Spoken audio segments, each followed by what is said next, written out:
നമസ്കാരം. ഇടയ്ക്കൊക്കെ അഭിനയം പാടും കേട്ടോ. എപ്പോഴും ജനങ്ങളെ കഴുതകളാക്കാൻ പറ്റില്ല, അഭിനയം പാടുമെന്ന്. ഇപ്പൊ തന്നെ വേലായുധ ചേട്ടന്റെ ആ കലങ്കിലെ പരിപാടിയിൽ ഞാൻ നിവേദനം മേടിക്കാതായപ്പോഴല്ല കലങ്കിന്ന് നടത്തിയാടി ഇപ്പൊ ഈ അവസ്ഥ ഉണ്ടായത്. അപ്പോ വാർത്തയിലേക്ക് വരും മുമ്പ് ചാനൽ ഒന്ന് സബ്സ്ക്രൈബ് ചെയ്തിട്ടുള്ളൂ. സുരേഷ് ഗോപിയുടെ കലിങ്ക് സൗഹൃദ പരിപാടി അങ്ങനെ തപ്പിട്ട് പൊടിയായിട്ട് പൊളിഞ്ഞിറങ്ങി കേസ്. എന്നാലും എന്റെ സുരേഷ് ചേട്ടാ, നമ്മുടെ തൃശ്ശൂരിലെ ജനങ്ങളെയൊക്കെ നമ്മുടെ പഴയ അഭിനയം വെച്ചിട്ട് ഒന്നുകൂടെ പറ്റിക്കാന്നോർത്ത് ഇറങ്ങിയതാണല്ലേ. എന്നാലും ഇതുപോലൊരു പണി കിട്ടാനില്ല കേട്ടാ. എന്നാലും വേലായുധ ചേട്ടാ നിങ്ങൾ സൂപ്പർ സ്റ്റാർ ആണ് കേട്ടാ. അപ്പോ ഞാൻ കാര്യങ്ങളിലേക്ക് വരാം. അതായത് കലിങ്ക് സൗഹൃദ പരിപാടി എന്ന പേരിൽ BJP തദ്ദേശ തെരഞ്ഞെടുപ്പിൽ നേട്ടമുണ്ടാക്കുന്നതിന് വേണ്ടി ഒരു പുതിയ ഗിമ്മിക്ക് നാടകം ആരംഭിച്ചിട്ടുണ്ട്. എല്ലാവരും അത് കണ്ടു കാണും. നമ്മൾ അതിനെ കുറിച്ച് വിശദമായ ഒരു വാർത്ത ചെയ്തിട്ടുള്ളതാണ്. അതായത് ഒരു കട്ട പഞ്ചായത്ത് മോഡൽ നാട്ടിലെ ജനങ്ങളെയൊക്കെ വിളിച്ചിരുത്തി അവരുടെ പ്രശ്നങ്ങളൊക്കെ കേട്ട് പ്രശ്നം പരിഹരിക്കലാണ് ഈ പരിപാടിയുടെ ലക്ഷ്യം. പക്ഷേ ഈ പരിപാടിയിൽ പങ്കെടുക്കുന്നതാകട്ടെ BJP-ക്കാർ മാത്രമാണ്. അതെന്തുകൊണ്ടാണെന്ന് ചോദിച്ചിട്ടുണ്ടെങ്കിൽ ആ പരിപാടിയിൽ ജനങ്ങൾക്ക് വിശ്വാസമില്ലാത്തത് കൊണ്ടാണ്. അതുകൊണ്ട് ഈ പരിപാടിയെ എങ്ങനെയാണ് സുരേഷ് ഗോപിയും BJP-യും മാർക്കറ്റ് ചെയ്യുന്നത്? അവിടെ കുറച്ച് BJP-ക്കാർ വന്നു നിൽക്കും, അവർക്ക് നേരത്തെ ചോദ്യം കൊടുക്കും, അവർ അതുമായി ബന്ധപ്പെട്ട ചോദ്യങ്ങൾ സുരേഷ് ഗോപിയോട് ചോദിക്കും. സുരേഷ് ഗോപി, ദേവൻ അടക്കമുള്ള പല BJP നേതാക്കളുണ്ട്. അവർ ചോദ്യങ്ങൾ ചോദിക്കുമ്പോൾ സുരേഷ് ഗോപിയുടെ അഭിനയം കണ്ടാൽ ഓസ്കാർ അവാർഡ് കൊടുക്കണമെന്ന് തോന്നിപ്പോകും. സുരേഷ് ഗോപി അവരോട് തിരിച്ചു ചോദിക്കും, എവിടെന്നാ, ആരാ, ഓക്കെ, നിങ്ങളുടെ പഞ്ചായത്ത് ആരാ ഭരിക്കുന്നത്, അങ്ങനെയൊക്കെ ചോദിച്ചു കളയും. അങ്ങനെ ചോദിച്ച് അവസാനം ഇദ്ദേഹത്തിന്റെ മറുപടി ഇങ്ങനെയായിരിക്കും, നിങ്ങൾ ആ പഞ്ചായത്ത് ഞങ്ങളെ ഏൽപ്പിക്കുക, അത് ഞങ്ങൾക്ക് വേണം, BJP ഭരിക്കുന്ന പഞ്ചായത്തൊക്കെ കാണണം എന്നൊക്കെ പറഞ്ഞു വെക്കും. BJP ഭരിക്കുന്ന പഞ്ചായത്തുകളും ഇടങ്ങളും ഒക്കെ എന്തോ വേറെ മോഡലാണ് എന്ന പ്രതീതി സൃഷ്ടിച്ചങ്ങ് കളയും. അങ്ങനെ ഇദ്ദേഹം ഒരു പരിപാടി നടത്തുകയായിരുന്നു. ഈ കലിങ്ക് പരിപാടി നടക്കുന്നതിനിടയിൽ ആ നാട്ടിലെ ഒരു പാവം ചേട്ടൻ, വേലായുധൻ ചേട്ടൻ ഇത് കാണുന്നു. ഇതൊരു നിഷ്പക്ഷമായിട്ട് നടത്തുന്ന പരിപാടിയാണെന്ന് വിചാരിച്ച് ആ പാവം ഒരു നിവേദനം കൊടുക്കാൻ എത്തുന്നു. MP ആണല്ലോ അദ്ദേഹം. സമൂഹ മാധ്യമങ്ങളിലും ഈ മറ്റ് ചാനലുകളിലും ഒക്കെ കണ്ടിട്ടുള്ളത് നന്മപരമായിട്ടുള്ള സുരേഷ് ഗോപിയാണല്ലോ. ഇതൊക്കെ വെറും PR വർക്കാണെന്ന് ആ സാധുവിന് അറിയില്ലല്ലോ. അങ്ങനെ ഒരു നിവേദനം സുരേഷ് ഗോപിക്ക് കൊടുക്കുകയാണ്. അത് തുറന്നു പോലും നോക്കാതെ സുരേഷ് ഗോപി മറുപടി പറഞ്ഞു, ഇതൊന്നും എന്റെ പണിയല്ല, ഇത് MP-യുടെ പണിയല്ല എന്ന് സുരേഷ് ഗോപി പറയുന്നു. ആ പാവം ചേട്ടന്റെ മുഖത്തെ നിരാശയും സങ്കടവും ഒക്കെ നമ്മൾ സമൂഹ മാധ്യമങ്ങളിലൂടെ കണ്ടതാണ്. അങ്ങനെ അദ്ദേഹം അവിടെ നിന്ന് പതിയെ പിൻവലിയുന്ന വീഡിയോ കൂടി നമ്മൾ കണ്ടു. എന്നാൽ ഇപ്പോൾ അദ്ദേഹത്തിന് വീട് പണിതു കൊടുക്കുമെന്ന് തൃശ്ശൂരിലെ CPM-ന്റെ സെക്രട്ടറി തന്നെ പറഞ്ഞിരിക്കുന്നു. അതായത് സുരേഷ് ഗോപി ഈ പരിപാടിയിലൂടെ എന്താണ് പറഞ്ഞത്? നിങ്ങളുടെ പ്രശ്നങ്ങൾ കേട്ട ശേഷം ഞാൻ പരിഹരിക്കുമെന്നാണ്. ഒരു കാര്യവും പരിഹരിക്കില്ല, മറിച്ച് BJP രാഷ്ട്രീയം മാത്രം പറയുന്ന, BJP-യുടെ ഗിമ്മിക്ക് നമ്പറുകൾ ഇറക്കാൻ വേണ്ടി വേദി ഒരുക്കുന്ന ഒരു പരിപാടിയാണെന്ന് ഈ ഒരു സംഭവത്തോടു കൂടി തന്നെ തെളിഞ്ഞിരിക്കുകയാണ്. അപ്പോൾ എന്താണ് ഈ സംഭവവുമായി ബന്ധപ്പെട്ട CPM-ന്റെ ഒരു പ്രതികരണം എന്ന് നോക്കാം. CPM-നെ വിമർശിച്ചുകൊണ്ട് നടത്തിയ കലിങ്ക് സൗഹൃദം എന്തായാലും CPM എന്ന് പറയുന്ന പാർട്ടി എന്താണെന്ന് തുറന്നു കാണിക്കാൻ ഉപകാരപ്പെട്ടു. CPM എന്ന് പറയുന്ന പാർട്ടി ജനങ്ങൾക്കൊപ്പമാണെന്ന് കാണിക്കാൻ എന്തായാലും ഒരു പരിധിവരെ സുരേഷ് ഗോപിയും കാരണമായി. എന്തായാലും തൃശ്ശൂരിലെ CPM-ന്റെ സെക്രട്ടറി സമൂഹ മാധ്യമങ്ങളിൽ കുറിച്ചത് ഇങ്ങനെയാണ്, കേന്ദ്രമന്ത്രിയും തൃശൂർ MP-യുമായ സുരേഷ് ഗോപി നിവേദനമടങ്ങിയ കവർ തുറന്നുപോലും നോക്കാതെ നിവേദനം സ്വീകരിക്കലല്ല MP-യുടെ പണിയെന്ന് പറഞ്ഞ് അവഹേളിതനാക്കിയ കൊച്ചുവേലായുധന്റെ വീട് CPIM നിർമ്മിച്ചു നൽകും. പുള്ളിലെ അദ്ദേഹത്തിന്റെ വീട്ടിലെത്തി പാർട്ടിക്ക് വേണ്ടി ഈ ഉറപ്പ് നൽകി. കഴിഞ്ഞ ദിവസമാണ് കൊട്ടി ആഘോഷിച്ച് ചേർപ്പ് പുള്ളിൽ കലുങ്ക് വികസന സംവാദം സംഘടിപ്പിച്ചത്. ഇതിലാണ് പ്രദേശത്തെ താമസക്കാരനായ തായാട്ട് കൊച്ചുവേലായുധൻ ഒരു കവറിൽ നിവേദനവുമായി എത്തിയത്. വയോധികനായ ആ സാധു മനുഷ്യനിൽ നിന്ന് നിവേദനമടങ്ങിയ കവർ വാങ്ങി വായിക്കാൻ പോലും മെനക്കെടാതെ വീട് നിർമ്മാണ പ്രശ്നം MP-യുടെ ജോലിയല്ലെന്ന് സുരേഷ് ഗോപി പറയുകയായിരുന്നു. വേലായുധന്റെ വീടിന്റെ നിർമ്മാണ പ്രവർത്തനങ്ങൾ ഏറ്റവും അടുത്ത ദിവസം തന്നെ ആരംഭിക്കും. KV അബ്ദുൽ ഖാദറാണ് ഇങ്ങനെ ഒരു പ്രതികരണം സമൂഹ മാധ്യമത്തിൽ രേഖപ്പെടുത്തിയത്. ഉടൻ തന്നെ വേലായുധന്റെ വീട് പണിയുന്ന സാഹചര്യം ഉണ്ടാകും.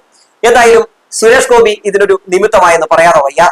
സുരേഷ് ഗോപി CPM-നെ കരിവാറിച്ച് CPM-നെതിരെ സംസാരിച്ച് ഒരു CPM വിരുദ്ധ വികാരമുണ്ടാക്കാൻ ശ്രമം നടത്തിയതാണ്. എന്തായാലും വേലായുധൻ ചേട്ടന്റെ നിവേദനവും ആ നിവേദനം തിരസ്കരിച്ച ശേഷം ഉണ്ടായ സംഭവവികാസങ്ങളും ഒക്കെ CPM എന്ന് പറയുന്ന പാർട്ടി മനുഷ്യർക്കൊപ്പമാണെന്ന് കാണിച്ചു തന്നിരിക്കുകയാണ്.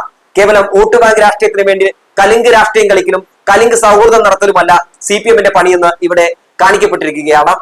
പണി പാളിയെന്ന് കണ്ട സുരേഷ് ഗോപി ഫേസ്ബുക്കിൽ ഇങ്ങനെ കുറിച്ചു. സുരേഷ് ഗോപിയുടെ ഫേസ്ബുക്ക് പോസ്റ്റ് ഇങ്ങനെയാണ്, ഒരു വ്യക്തീകരണം. അടുത്തിടെ ഭവന സഹായവുമായി ബന്ധപ്പെട്ട് എന്റെ അടുത്ത് വന്ന ഒരു അപേക്ഷ നിരസിക്കപ്പെട്ട വിഷയത്തിൽ നിരവധി വാർത്തകളും വ്യാഖ്യാനങ്ങളും പുറത്തു വന്നിട്ടുണ്ട്. അതിനെ ചിലർ സ്വന്തം രാഷ്ട്രീയ അജണ്ടകൾക്കായി ഉപയോഗിക്കുന്നുവെന്ന് കാണുന്നു. ഒരാൾക്ക് വീട് പണിത് കൊടുക്കുന്നതിനെ സുരേഷ് ഗോപി രാഷ്ട്രീയപരമായി കാണുകയാണ്. ഒരു പൊതുപ്രവർത്തകനായി എനിക്ക് എന്ത് ചെയ്യാൻ കഴിയും, എന്ത് ചെയ്യാൻ കഴിയില്ല എന്നതിനെ കുറിച്ച് എപ്പോഴും വ്യക്തമായ ധാരണയുണ്ട്. അതെ, സുരേഷ് ഗോപിയെ പറ്റി ജനങ്ങൾക്കും നല്ല ധാരണയാണ്. വയനാട് ദുരന്തബാധിതരെ തിരിഞ്ഞു പോലും നോക്കാത്ത വ്യക്തിയാണ് സുരേഷ് ഗോപി. രാജ്യത്തെ നടുക്കിയ ഒരു മഹാദുരന്തം വയനാട്ടിൽ സംഭവിച്ചപ്പോൾ സുരേഷ് ഗോപി മാത്രം എന്ത് നിലപാടാണ് സ്വീകരിച്ചതെന്ന് നമ്മൾ കണ്ടതാണ്. ഒരു 5 വയസ്സുകളുടെ മിഠായി പോലും മേടിച്ചു കൊടുക്കാത്ത സുരേഷ് ഗോപിയെ ആരും മറന്നിട്ടില്ല. പിന്നെ അദ്ദേഹം പറയുന്നു, പാലിക്കാനാകാത്ത വാഗ്ദാനങ്ങൾ ഞാൻ നൽകാറില്ല, ജനങ്ങൾക്ക് വ്യാജ പ്രതീക്ഷകൾ നൽകുന്നത് എന്റെ ശൈലിയല്ല. ഇത് സുരേഷ് ഗോപി തന്നെ പറയണം.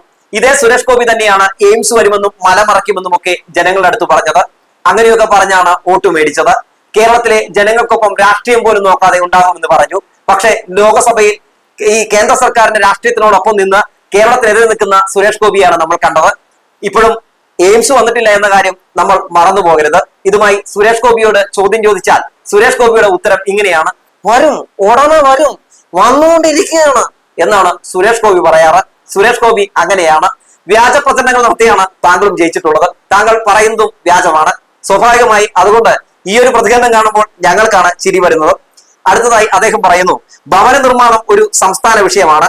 അതിനാൽ അത്തരം അഭ്യർത്ഥനകൾ ഒരാൾക്ക് മാത്രം അനുവദിക്കാനോ തീരുമാനിക്കാനോ കഴിയില്ല. അതിന് സംസ്ഥാന സർക്കാർ തന്നെ വിചാരിക്കണം.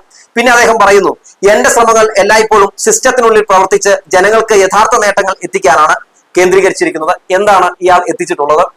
വയനാട് ദുരന്തബാധിതർക്ക് വേണ്ടി ഒരക്ഷരം മിണ്ടാൻ ഇദ്ദേഹത്തിന് കഴിഞ്ഞിട്ടുണ്ടോ?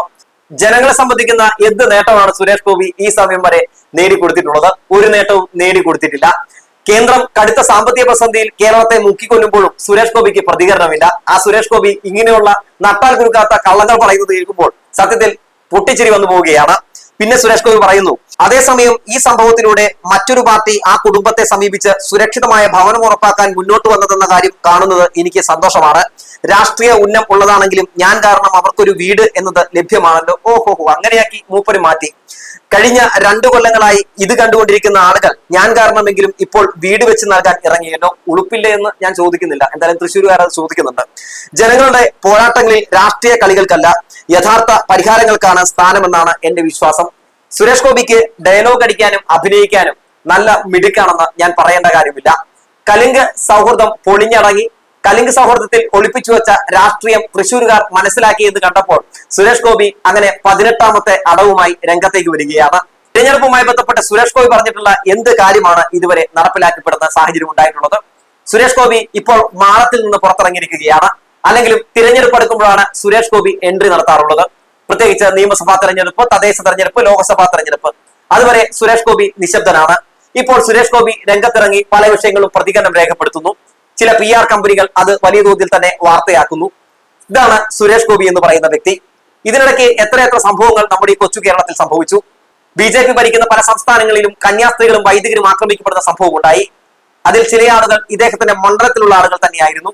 ആ വിഷയങ്ങളൊക്കെ സുരേഷ് ഗോപിക്ക് ഒരു പ്രതികരണം ഉണ്ടായിരുന്നില്ല എന്നതാണ് ഉത്തരം. നിരവധി വോട്ട് ചോരിയുമായി ബന്ധപ്പെട്ടുള്ള ആരോപണങ്ങൾ ഉയർന്നു വന്നു. സുരേഷ് ഗോപി എന്തെങ്കിലും ഒരു പ്രതികരണം രേഖപ്പെടുത്തിയോ? ഇല്ല. അപ്പോൾ സുരേഷ് ഗോപിക്ക് ഒരു വിഷയത്തിലും പ്രതികരണങ്ങൾ രേഖപ്പെടുത്താൻ കഴിയുന്നില്ല. ഇതുവരെ അദ്ദേഹം ഒരു പ്രതികരണവും രേഖപ്പെടുത്തിയിട്ടില്ല. ഇപ്പോൾ സുരേഷ് ഗോപി രംഗത്തേക്ക് വന്നതിന് പിന്നിൽ രാഷ്ട്രീയം തന്നെയാണ്. കലിംഗ് രാഷ്ട്രീയം, ആ രാഷ്ട്രീയം, ഈ രാഷ്ട്രീയം എന്നൊക്കെ പറഞ്ഞ് സംഘി രാഷ്ട്രീയം ഇവിടെ കച്ചവടം ചെയ്യാൻ പറ്റുമെന്നാണ് സുരേഷ് ഗോപി വിചാരിച്ചിരിക്കുന്നതെങ്കിൽ എപ്പോഴും അത് വിലപ്പോകില്ല എന്ന് ഓർമ്മപ്പെടുത്തുകയാണ്.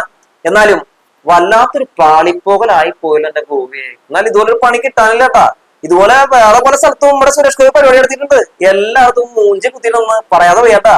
എന്നാലും ഈ പരിപാടിയും പൊളിഞ്ഞിട്ടുണ്ടെങ്കിൽ പഴയതുപോലെ നമ്മള് സിനിമയെ തന്നെ സജീവമാകൊണ്ട് വരുന്ന സുരേഷ് ഏട്ടാ. ഇപ്പൊ പഴയതുപോലെ ആണെങ്കിൽ നമ്മുടെ സിനിമയാണെങ്കിൽ ഹിറ്റ് ആവണില്ല.